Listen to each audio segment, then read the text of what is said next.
All right, we are very pleased now to welcome to the Revolution Nothing Less show, Joe Veale. Joe is a member of the RevCom Corps for the Emancipation of Humanity. He is a former member of the Black Panther Party. And most importantly, he is a follower of the revolutionary leader, Bob Avakian. Joe, welcome.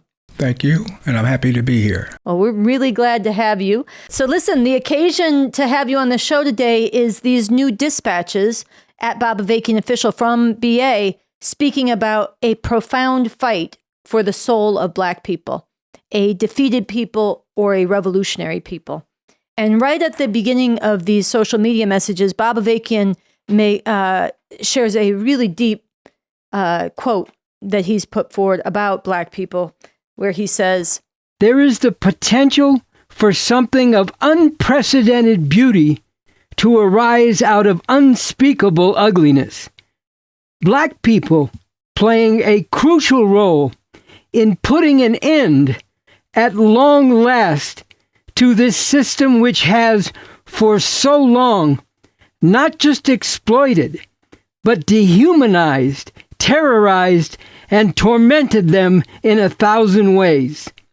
Putting an end to this in the only way it can be done, by fighting to emancipate humanity, to put an end to the long night in which human society has been divided into masters and slaves, and the masses of humanity have been lashed, beaten, raped, slaughtered, shackled, and shrouded in ignorance and misery."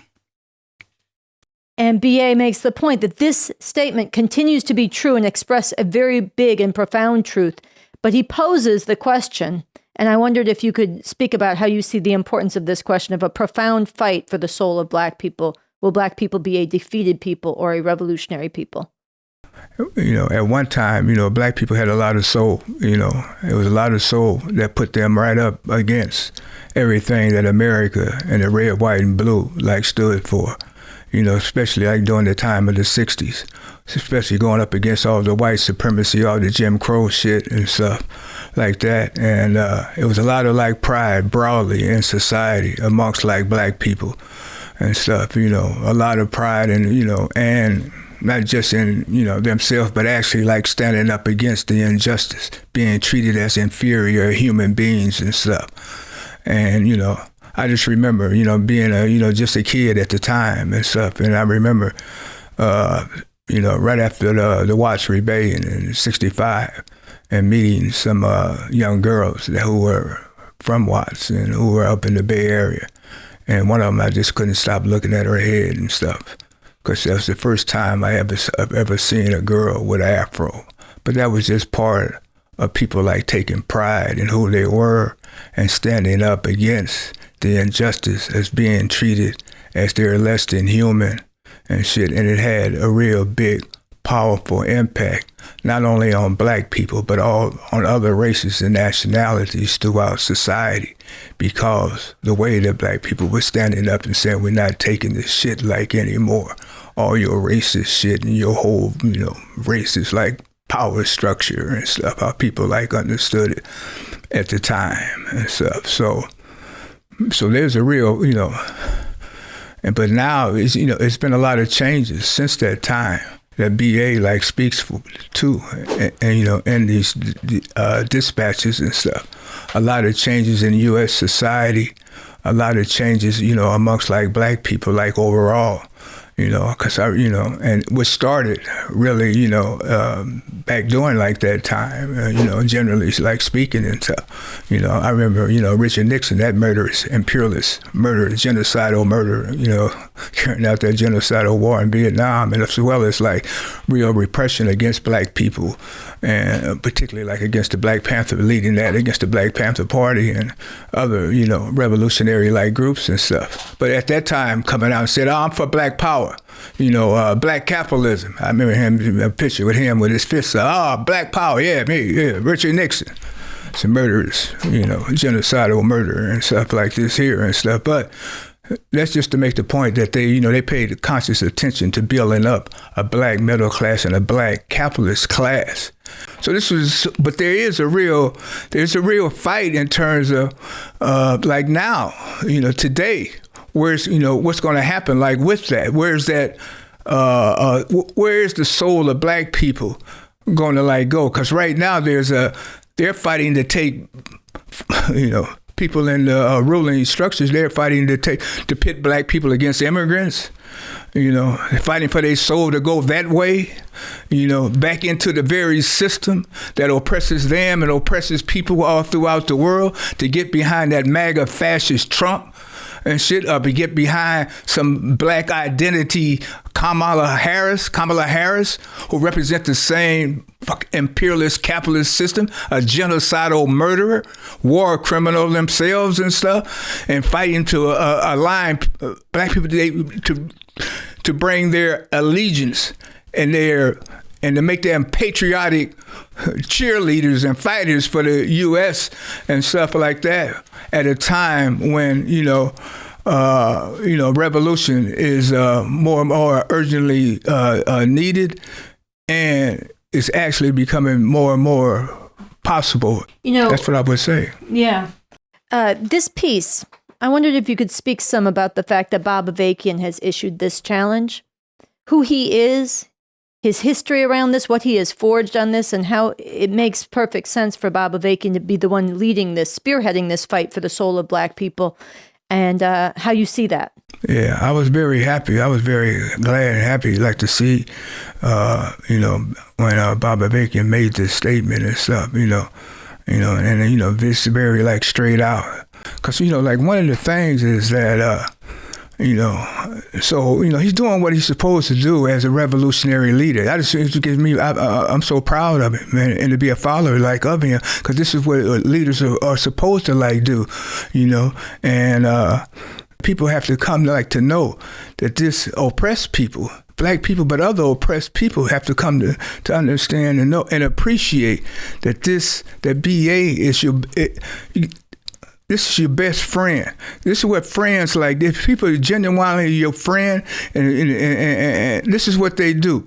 When you're doing good, when you're doing the right thing, and when like people were doing at one time, then you're encouraged and you're giving like leadership and you're trying to strengthen like that. But when you're doing the wrong thing, when you're fucking up and going in the wrong path, then you're supposed to be called out. If you're a friend they care about, they're gonna call you out and grab you and shake you to try to get you back on in the direction where you need to like go and stuff. Because like look,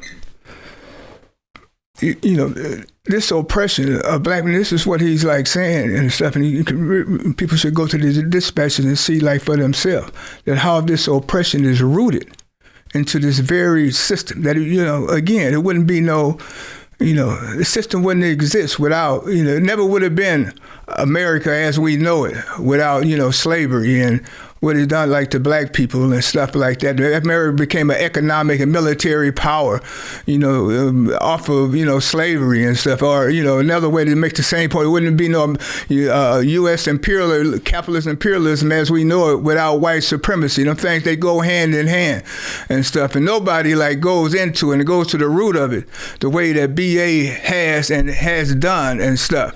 And has done that over the years, going way back since the 60s, since the time that he worked with the Black Panther, and he's continued to do that. BA has solved, theoretically, he has solved what's it going to like take to be able to finally uproot that and bring about liberation for black people as part of the struggle to emancipate all of humanity.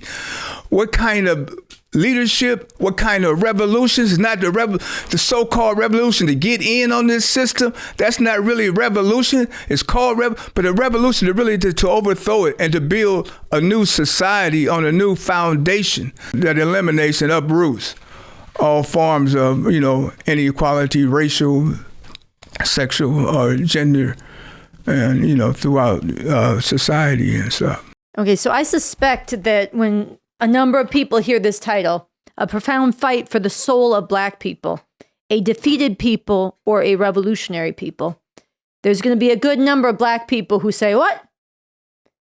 Who are you calling a defeated people? Who are you to suggest that that's even in the possibility? It's a real question. Are people going to be a defeated people? Are they going to be a revolutionary people? So when people say that there's, what do you mean by defeated people and stuff? That means you have given up hope that there can be a better way. There can be a better life here in this world, like right now, that we can have that. And so people are reduced to just, fighting amongst and scrambling amongst each other to try to get higher up on the totem pole or just in a mad scramble or, try to, get rich or die trying, which most people are going to, die trying and stuff like that. So, but it's, it's just a loss and a lack of hope. And they're trying to extinguish any hope of that. But at the same time, because of the nature of this system, it still breaks through. Like we saw in 2020, it breaks through because it's just the reality, subjective reality, what this system does to black people and other oppressed people. And people do rise up and they seek to get out of it and stuff. But whether they're really going to be able to get out of it, because we want to get beyond, and we can get beyond, just having to fight against injustice. We can get, we can uproot and overthrow the system that causes us to have to stand up and fight and rebel again and again and again over the same thing that we were fighting over back in the day of the 60s and stuff like that, today, we got a chance to do something, that, only, comes around like maybe once in a lifetime and stuff. And that's because, what this system has, what it is doing and how it is in crisis and how there is, how they are so divided amongst themselves at the top and stuff like that. And they haven't been like that since 1861, since the Civil War.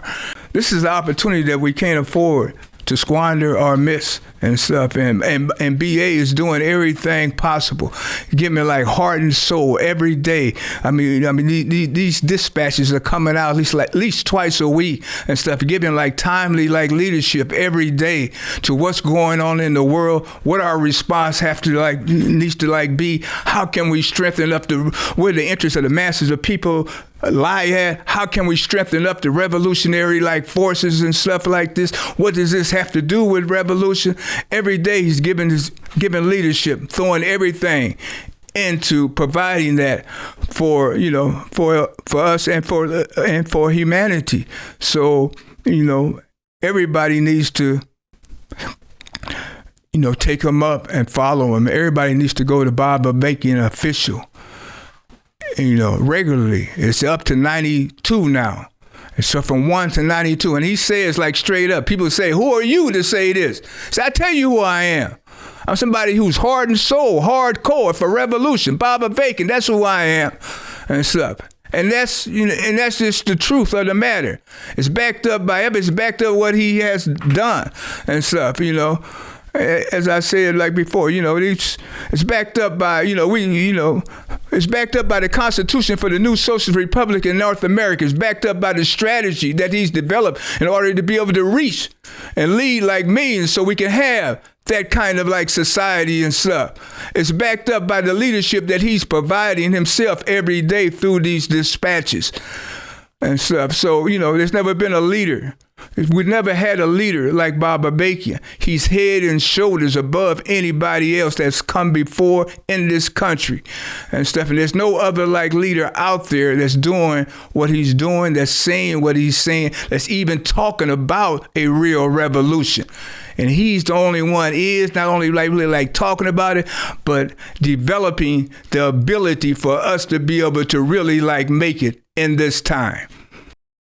All right, Joe, I want to thank you for making the time to come and to talk with us here on the Revolution Nothing Less show.